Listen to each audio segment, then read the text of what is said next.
अस्सलाम वालेकुम। मेरा नाम असदुल्ला अवान है और बाहू स्टेट के प्लेटफॉर्म से मैं आपको खुशामदीद कहता हूँ।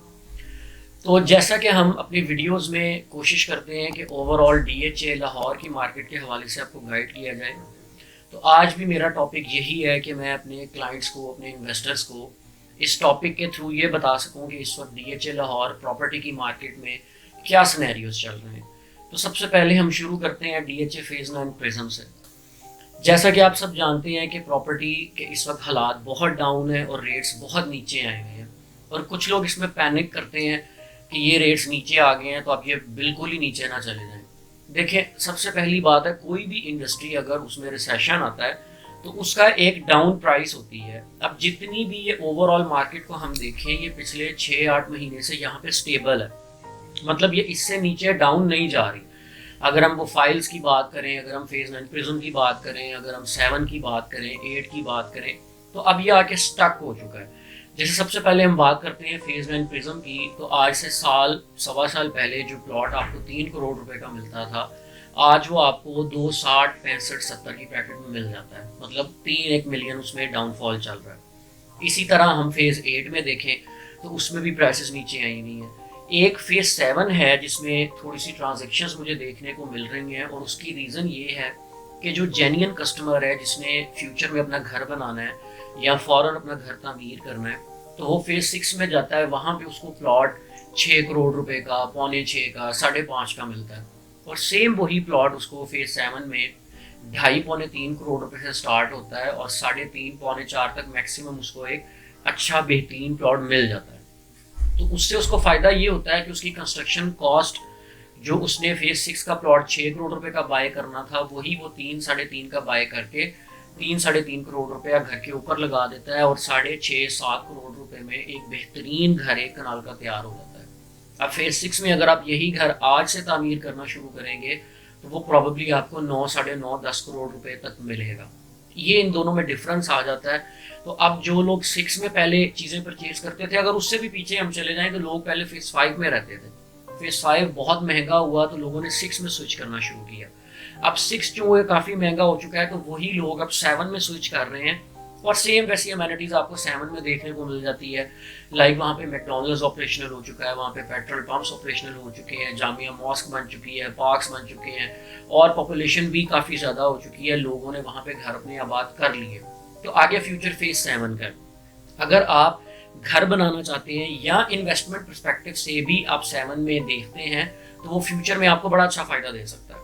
ऑन द अदर साइड हम फेज़ 9 प्रिज्म में चले जाते हैं, तो वो एक लैविश और खूबसूरत फेज़ बनने जा रहा है। जैसा कि हम सब जानते हैं, वो बहुत बड़ी लैंड के ऊपर उन्होंने बनाया है, और उसमें अमेनिटीज़ और फैसिलिटीज़ बहुत ज़्यादा हैं, उसकी अप्रोचेस बहुत ज़्यादा हैं। डीएचए ने उसको बड़ी खूबसूरती के साथ बनाया और डेवलपमेंट भी बहुत स्पीडली की है।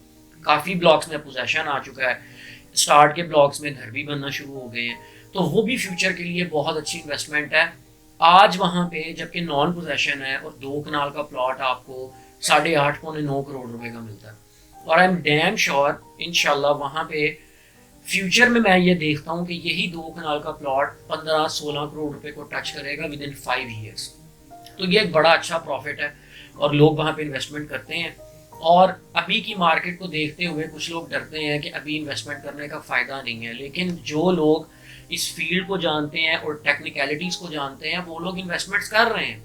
आप डीएचए ऑफिस में तशरीफ़ लाएं, आप देखिएगा कि एक दिन में 25 से 30 ट्रांसफ़र्स हो रही हैं। इसका मतलब ये है कि महाना 600 से 900 चीज़ें ट्रांसफ़र हो रही हैं, तो वो लोग ख़रीद रहे हैं ना।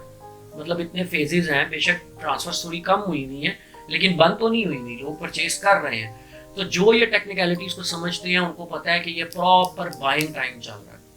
आज ये लोग इस प्राइस पे ख़रीदेंगे, और जैसे ही अब ये हम जनवरी में बात कर रहे हैं और आगे फरवरी में हमें सुनने को मिल रहा है कि इलेक्शंस हैं, फोर सपोज इलेक्शंस हो जाते हैं और कोई भी पॉलिटिकल जमात आ जाती है, वो पीटीआई हो या नून लीग हो या वट जो भी हो, कोई भी वो जमात आएगी, वो लाजमी चीज़ों को स्केजुलाइज करेगी।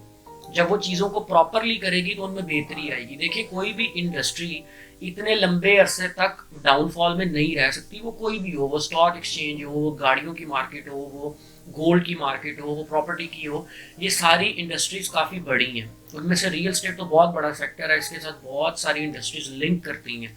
तो ये इंडस्ट्री अब साल सवा साल से डाउनफॉल पे है। अब इसने आगे बेहतर होना ही होना है। 2024 में आपको बहुत बेहतरी देखने को मिलेगी प्रॉपर्टी की फील्ड में। इसी तरह लोकल सोसाइटीज़ में भी काम हो रहा है, अर्बन सिटी में भी लोग ट्रांजेक्शन्स कर रहे हैं, लाहौर स्मार्ट सिटी में भी कर रहे हैं। Etihad town one of the best projects in Lahore, वहाँ पे लोग अपनी इन्वेस्टमेंट्स कर रहे हैं। फिर लाहौर इंटरटेनमेंट सिटी के नाम से एक आई है, मैं वो ऐसा सजेस्ट तो नहीं करता क्योंकि उसकी लोकेशन थोड़ी सी दूर चली जाती है, कि लेकिन लोग उसमें भी ट्रांजेक्शन्स कर रहे हैं जिनको वो सूट करती है लोकेशन।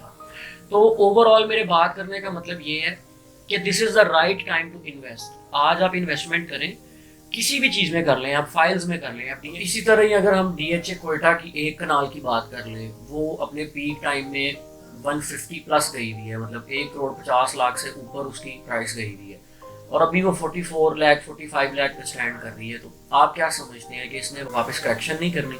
ऑब्वियसली करनी है। अगर थोड़ी सी बेहतरी आती है तो ये मामूली दर्जे में 25-30 लाख रुपए का जंप लेगी। तो वो अभी आपके लिए अच्छी इन्वेस्टमेंट हो सकती है। अगर आप उसमें इन्वेस्टमेंट करके छोड़ दें तो आप 70-80 लाख रुपए तक जब जाएगी तो उसमें कई लोग अपना लॉस पूरा कर रहे होंगे, जबकि आप 3-4 मिलियन का फ़ायदा उठा रहे होंगे। इसी तरह फेज 7 की हम 5 मरला की बात कर लें, वो 80 लाख तक गई थी, अभी वो बिलो 40 में भी मिल जाती है। वो भी एक अच्छी इन्वेस्टमेंट है for short term. Long term में वो लोगों को सजेस्ट नहीं करता।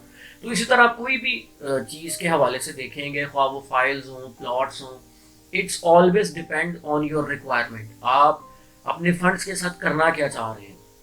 मतलब अगर आप रेंटल इनकम को एंजॉय करना चाहते हैं तो फिर और चीज़ें हैं, और अगर आप इन्वेस्टमेंट पर्पज से प्योरली आना चाहते हैं तो फिर और चीज़ें हैं। तो अपने फंड्स को अपने हिसाब से आपने यूज़ करना होता है, और एक अच्छा कंसल्टेंट आपको यही गाइड करता है कि आपके मुताबिक वो आपको चीज़ें प्लान आउट करके देता है कि आपके लिए बेहतर क्या है। तो आई होप कि मैंने काफ़ी चीज़ों को कवर किया है, और अगर कोई चीज़ स्किप हो गई हो तो नीचे स्क्रीन पे आप मेरा नंबर देख रहे होंगे। आप किसी भी किस्म की कंसल्टेंसी लेना चाहते हो प्रॉपर्टी से रिलेटेड तो आप मुझे कॉल कर सकते हैं। इंशाल्लाह मैं कोशिश करूँगा कि आपको अच्छा गाइड करूँ। Thank you so much. Next video तक के लिए अल्लाह हाफ़िज़।